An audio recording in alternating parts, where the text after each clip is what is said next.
అందరికీ నమస్కారం. నేను మీ మధురి రంగసాయి రెడ్డి.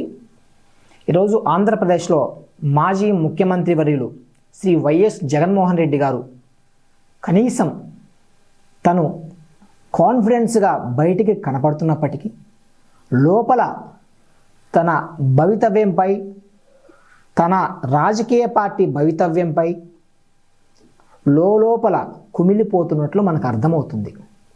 ఎందుకంటే ఇటీవల ఆయనను నమ్ముకున్న నాయకులైతేమి, ఆయన నమ్ముకున్న అధికారులైతేమి వరుసగా అరెస్టులకు గురి కావడం, బెయిల్ రాకుండా జైల్లోనే మగ్గుతూ ఉండడం, ఒకవేళ బెయిల్ వచ్చినా మరో కేసులతో వెంటాడుతుండడం, ఇవన్నీ చూస్తుంటే వైఎస్ జగన్మోహన్ రెడ్డి గారు తేరుకోలేని ఇబ్బందులైతే మనకు కనిపిస్తుంది.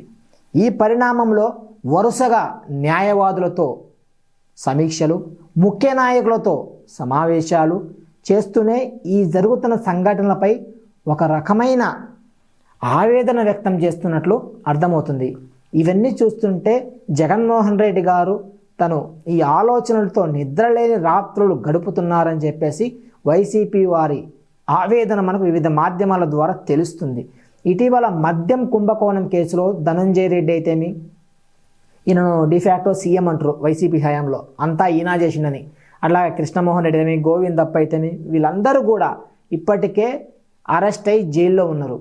ఇక రాబోయే కాలంలో సిట్ దర్యాప్తు అనుగుణంగా జగన్మోహన్ రెడ్డి గారిని కూడా అరెస్ట్ చేసే అవకాశం ఉంది. ద ఎండ్ వచ్చేసి జగన్మోహన్ రెడ్డి అరెస్ట్ చేయడం కోసమే ఆయన చుట్టుపక్కల కోటరీని ముందు అరెస్ట్ చేసి వాళ్ళ కాంచి ఎవిడెన్స్లు కలెక్ట్ చేస్తున్నారు అని అయితే తెలుస్తుంది. ఇప్పటికే జగన్మోహన్ రెడ్డి గారు అత్యంత సన్నిహితుడు రాజ్ కేసిరెడ్డి, ఈయనను వచ్చేసి ఇప్పటికి అరెస్ట్ చేశారు. ఈయన అప్రూవర్గా మారి ఇందులో జగన్మోహన్ రెడ్డి గారి పేరు కూడా చెప్పే అవకాశం ఉందని వైసీపీ వాళ్ళ యొక్క ఆందోళన. ఇవన్నీ జరిగితే మాత్రం జగన్మోహన్ రెడ్డి గారు ఈ కాబోయే 4 ఏళ్ళు పైకి చెప్పినట్లు ధైర్యంగా ఉందాం, వచ్చేది మన ప్రభుత్వమే అని అన్నంత కాన్ఫిడెన్స్ ఆయనలో ఇంటర్నల్గా లేదు అనేది అర్థమవుతుంది.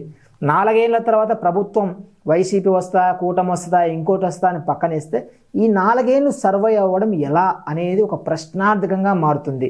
ఇక్కడ ప్రతి మీటింగ్లో జగన్మోహన్ రెడ్డి గారు ఇవన్నీ నేను ముందే ఆలోచించాను, ఇలాంటి ఇబ్బందులు మనల్ని పెడతారు, మనం ఢీకొడదాము అని చెప్పిన దానికంటే ఎక్కువగా ఈరోజు కూటమి ప్రభుత్వం అరెస్టుల పరంపర కొనసాగిస్తున్నట్లు ఈరోజు వైసీపీ వారి యొక్క ఆవేదన.